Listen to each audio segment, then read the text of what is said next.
దేవుడిచ్చినటువంటి జీవితమును బట్టి దేవునికి కోట్లాది స్తుతులు చెల్లించాలి.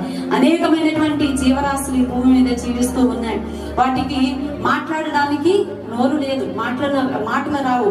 దేవుడు మరి పరిమితులు అయితే ఆ జీవరాశులను సృష్టించి భూమి మీద విడిచిపెట్టి ఈ రీతిగానే బ్రతకండి అని విడిచిపెట్టాడో, అదే రీతిగా ఆయన కలగజేసిన నాటి నుండి నేటి వరకు కూడా, మళ్ళా ఆయన అంతం వచ్చే వరకు కూడా, రాకడ వచ్చే వరకు కూడా వాటి పని అవి చేస్తూ ఉన్నాయి. కానీ మనిషి జీవితంలో ఆశీర్వాదాలను అనుభవిస్తూ కూడా, దేవుడిచ్చేటటువంటి గొప్ప కృపను పొందుకొని కూడా, ఆయన ఇచ్చిన ఈ భాగ్యాన్ని నిర్లక్ష్యం చేస్తూ మరి జీవితాన్ని గురించినటువంటి ఆలోచన లేకపోతూ ఉంది. నాకు దేవుడిచ్చిన ఈ మరి జీవితాన్ని బట్టి, ఈ భాగ్యాన్ని బట్టి ప్రభువుకు నిత్యము స్తోత్రాలు చెల్లించాలని మనము ప్రతి దినము కూడా దేవుణ్ణి ఆశ్రయించినట్లయితే, ఒకవేళ నీ జీవితంలో కష్టాలు ఉండొచ్చు, కన్నీళ్లు ఉండొచ్చు, వేదనలు ఉండొచ్చు, బాధలు ఉండొచ్చు, వ్యాధులతో సతమతం అయిపోవచ్చు, అప్పులతో నువ్వు సతమతం అయిపోవచ్చు, కానీ శ్రేయస్సు నామం నీకెంతో క్షేమమని నువ్వు గమనించినట్లయితే ప్రభు నిన్ను ఆదరించి, ఓదార్చి, నడిపించి గొప్ప దీవెనకరంగా, అనేకులకు ఆశీర్వాదకరంగా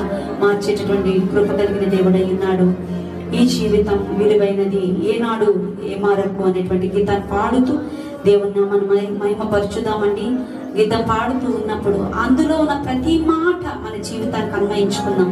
ప్రతి మాట ద్వారా దేవుని స్తుతిద్దాం. ప్రతి మాటలోనూ కూడా ఆదరింపబడదాం. ప్రతి మాటలోనూ కూడా ఆనందిస్తూ ప్రభువును స్తుతిద్దాం.